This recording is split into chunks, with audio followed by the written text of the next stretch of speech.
बिस्मिल्लाहिर्रहमानिर्रहीम। अक्सर ऐसा होता है कि जब भी आपका जानवर जो है वो लेम करता है, लंगड़ापन जो है वो शो करता है, तो आप क्या करते हैं, आप उसे जो है वो एनसड यानी कि लॉक्सन या कीटोप्रूफन का इंजेक्शन लगाते हैं और साथ साथ जो है वो किसी न किसी एंटीबायोटिक का इस्तेमाल करते हैं। उसमें पेनिसिलिन ग्रुप हो सकता है, ऑक्सीटेट्रासाइक्लिन हो सकती है, और इसके साथ जो है वो आप टेराजन या टेराजन प्लस या पिंक स्प्रे का इस्तेमाल करते हैं। लेकिन मैं आपको बता दूं कि ये तरीका जो है वो गलत है। सबसे पहले आपने डायग्नोज करना है कि लेमनेस यानी कि लंगड़ापन जो है वो किस वजह से है। अभी जो है मैं आपके सामने एक केस जो है वो आपको दिखा रहा हूँ।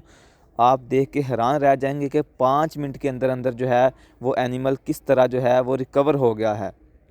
स्टार्ट में आपने देखा कि एनिमल जो है वो किस तरह चल रहा था, उससे जो है वो बिल्कुल जो है वो चला नहीं जा रहा था। लेकिन उसके बाद जो है वो हमने उसका हूफ यानी कि खुर जो है वो चेक किया है, तो उसके अंदर जो था वो अबसेस था, यानी कि जो हूफ होता है उसके अंदर ज़ख़म हो जाता है।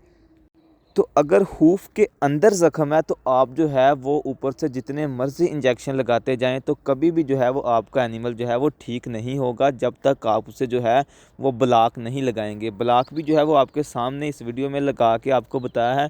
जब आप ब्लॉक लगाएंगे साथ और साथ में जो है वो आप इंजेक्शन लगाएंगे 2 दिन लगातार, तो इंशाल्लाह आपका एनिमल जो है वो रिकवर हो जाएगा। तो अपने जानवर की जो है वो प्रॉपर ट्रिमिंग किया करें। ट्रिमिंग करने के बाद जो है फिर आप देखा करें कि कहाँ पर मसला है। हूफ टेस्टर की मदद से जो है वो आप देखा करें कि हूफ के अंदर कहाँ पर मसला है। फिर जो है वो आप उसकी ट्रिमिंग करके जहाँ पर मसला हो ब्लॉक लगाया करें। अभी आप देखें कि जानवर जो है वो कितना रिलैक्सेशन के साथ जो है वो चल रहा है। जब वहाँ से चला था, इधर आया था क्रश के पास, तब भी आपने देखा है। अभी भी जो है वो आप ज़रा गौर से देखें कि एनिमल जो है वो किस तरह रिकवरी में गया है।